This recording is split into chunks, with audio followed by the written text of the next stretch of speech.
We begin in darkness, the sound of boots on cobblestone, distant artillery fire, then silence.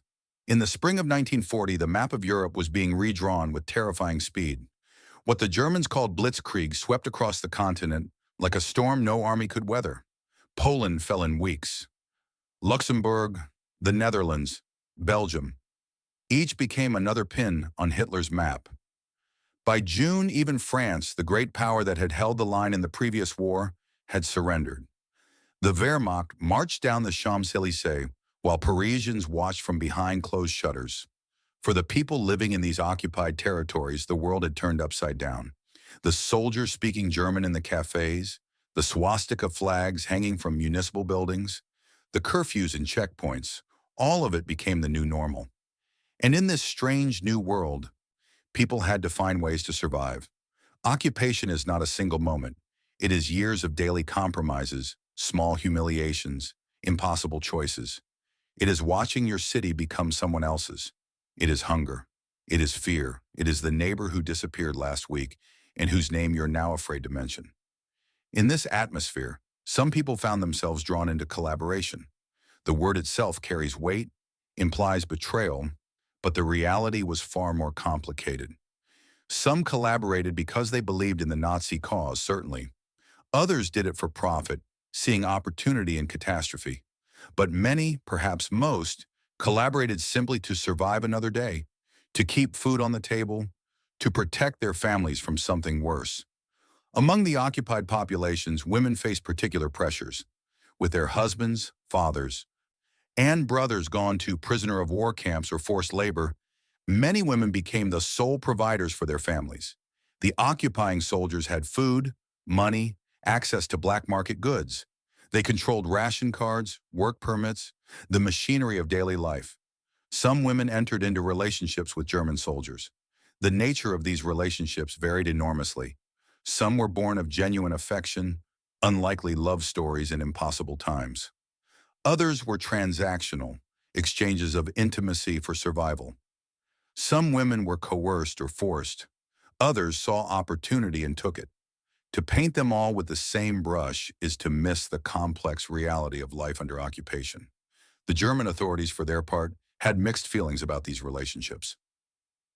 Official policy discouraged fraternization with the populations of occupied territories, particularly in the East where Nazi racial ideology drew sharp lines. But soldiers far from home, lonely and uncertain of their futures, often ignored these prohibitions. In France in particular, thousands of relationships developed. Cafes and dance halls in Paris, Lyon, and other cities became spaces where occupiers and occupied mingled, where normal life asserted itself against the abnormal circumstances. For 4 years, this was the reality, an uneasy coexistence marked by collaboration, resistance, and everything in between. But nothing lasts forever. On the 6th of June, 1944, Allied forces landed on the beaches of Normandy. The liberation of Western Europe had begun. As Allied armies pushed inland and occupied territories were freed, something unexpected happened. Or perhaps it should have been expected. The lid came off years of suppressed rage, humiliation, and grief. Those who had collaborated with the Germans suddenly found themselves exposed, vulnerable, targets of a fury that had been building for years. For women who had been involved with German soldiers, the reckoning was particularly brutal. They were accused of what came to be called horizontal collaboration, a phrase that reduced complex human relationships to a single act of betrayal. The punishment that awaited them was public, ritualized, and profoundly symbolic. They were dragged from their homes into town squares, sometimes by members of the resistance, sometimes by neighbors who had watched them in silence for years, sometimes by people who had themselves collaborated in other ways but now sought to redirect attention, to prove their own patriotic credentials by attacking these women. The ritual was almost always the same. The woman would be held down while her head was shaved, sometimes completely, sometimes in patches, leaving humiliating patterns. Often she was stripped to the waist or forced to parade through the streets in her underwear. Crowds would gather, jeering, spitting, throwing garbage. Sometimes the women were marked with swastikas painted on their foreheads or bodies. Sometimes they were beaten. Photographs from this period show women sitting in chairs, surrounded by crowds as scissors and razors remove their hair. Their faces show different things. Some stare defiantly at the camera. Others look down, faces blank with shock or shame. In one famous image, a woman clutches a baby to her chest, a child born of her relationship with a German soldier, while the crowd presses in around her. These acts of head shaving were not spontaneous outbursts. They drew on deep historical precedents. For centuries, hair had been central to female identity and sexuality. To remove a woman's hair was to strip her of her femininity, to mark her as outside the bounds of normal society. It was the punishment given to prostitutes in medieval times, to accused witches, to women who transgressed social norms. But in the context of liberation, head shaving took on additional layers of meaning. The female body during occupation had become a site of contest. German soldiers' relationships with local women were, in one sense, an assertion of power, a claiming of the conquered territory through the bodies of its women. Now, by shaving these women's heads, communities were reclaiming what they saw as stolen or defiled. They were erasing the mark of the occupier, purifying the national body. The practice was almost entirely directed at women. Men who had collaborated, who had served in collaborationist militias, who had informed on their neighbors to the Gestapo, who had profited from the black market or from seized Jewish property. They might face trial, imprisonment, execution, but they were processed through official channels, treated as political criminals. The women were dealt with in the streets, their punishment immediate, visceral, public. It's estimated that around 20,000 women had their heads shaved in France alone. The practice occurred in Belgium, the Netherlands, Norway, Italy, anywhere that had been occupied and then liberated. In some places, it happened in an atmosphere of carnival. In others, it was more somber, ritualized. But everywhere it served the same function, marking these women as traitors, excluding them from the community they had supposedly betrayed. What's striking about many accounts from this period is the silence of authority figures. Police often stood by and watched. Resistance leaders who had risked their lives fighting the occupation sometimes participated or gave their tacit approval. Charles de Gaulle himself seemed to view these episodes as a necessary release of tension, a way for communities to purge themselves of the occupation's contamination before moving forward. For the women involved, the experience was devastating. Many went into hiding afterward. Some left their hometowns permanently, unable to live among people who had witnessed their humiliation. Suicide rates among these women were high. Children born of relationships with German soldiers often grew up not knowing their fathers' identities, their mothers too ashamed or traumatized to speak of it. But we must pause here and ask uncomfortable questions. Who were these women really? What were their stories? Some certainly were true believers in fascism. Women who had embraced Nazi ideology, who had worked as informants, who had denounced resistors and Jews to the authorities. For them, perhaps, punishment was warranted, though whether public humiliation rather than trial was appropriate remains debatable. Others had profited from the occupation, used their relationships with German soldiers to gain advantages in the black market, to live better while their neighbors starved. Their collaboration was motivated by greed rather than politics, but it was collaboration nonetheless. But many, probably most, were simply trying to survive. They were women who had fallen in love with someone who happened to be a German soldier. Women who had exchanged intimacy for food for their children. Women who had been coerced or assaulted, but were now being punished as if they had chosen freely. Women whose only crime was human frailty in inhuman circumstances. Consider the woman who worked as a cleaner in German military offices and began a relationship with one of the soldiers there.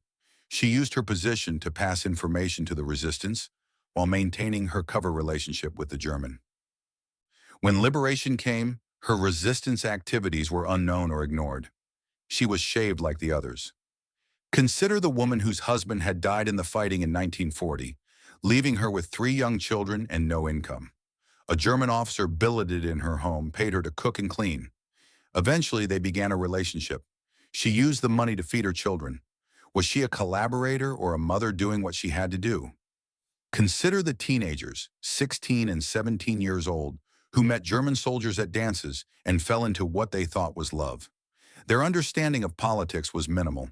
They knew only that someone paid attention to them, made them feel special in a time when everything was dark and frightening. Did they deserve what happened to them? These nuances were lost in the heat of liberation. The mob that gathered in the town square was not interested in distinguishing between ideological collaboration and survival strategies. The woman being shaved could not defend herself, could not explain. She had been with a German. That was enough. There's something else at work here too, something about gender and power and the ways societies process trauma. During the occupation, men in occupied territories had been forced into positions of weakness. They could not protect their families, their property, their national honor. The traditional masculine role as protector and provider had been stripped away by military defeat. By shaving women's heads, men could reassert dominance, could punish someone, could be active rather than passive. The women's bodies became the terrain on which male honor was restored. As one historian put it, these were messages transmitted from men to other men. The shaved women were proof of victory for some, of the erasure of defeat for others.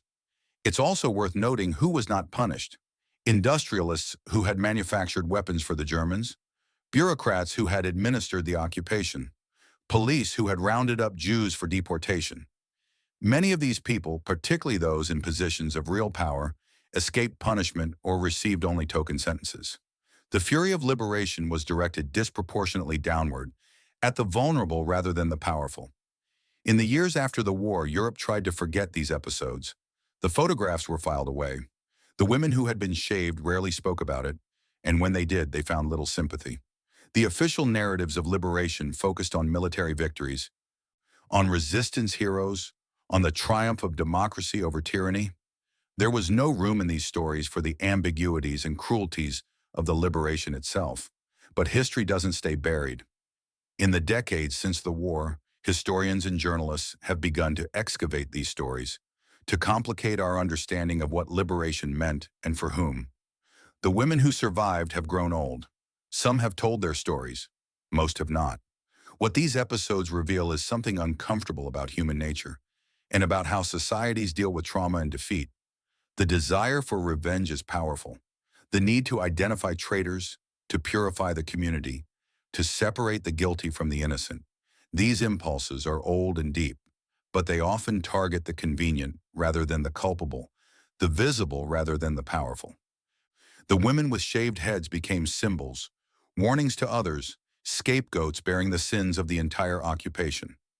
By punishing them, communities could tell themselves they had dealt with collaboration, that justice had been done, that they could now move forward. It was catharsis on the cheap, purchased at the price of these women's dignity and humanity. Occupation forces impossible choices on people. It creates a world where survival might mean compromise, where resistance might mean death, where the line between victim and perpetrator blurs. To judge the choices people made in those circumstances from our vantage point, decades later, living in peace and prosperity, is perhaps an act of hubris. Yet we must judge. We must try to understand. Because these questions about collaboration, about resistance, about how we treat those we deem traitors, about gender and power and revenge, these questions are not historical curiosities. They remain relevant wherever occupation and conflict occur, wherever people must navigate impossible choices under impossible circumstances. The photographs of women with shaved heads remain disturbing, challenging. They force us to confront the cruelty that can emerge in moments of liberation, the way righteous anger can become something uglier. They remind us that freedom, when it comes, does not always arrive with clean hands. In the end, we are left with questions rather than answers. What did these women deserve? What did they receive? And what does that gap tell us about justice, about revenge, about the ways societies process trauma and betrayal? The women with shaved heads cannot answer. Many of them are dead now, taking their stories with them.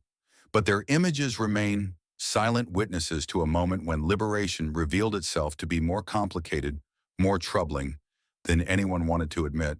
Appreciate you watching. Every day we dive into declassified Cold War secrets. Subscribe to WWII Impact and stay up to date with hidden history.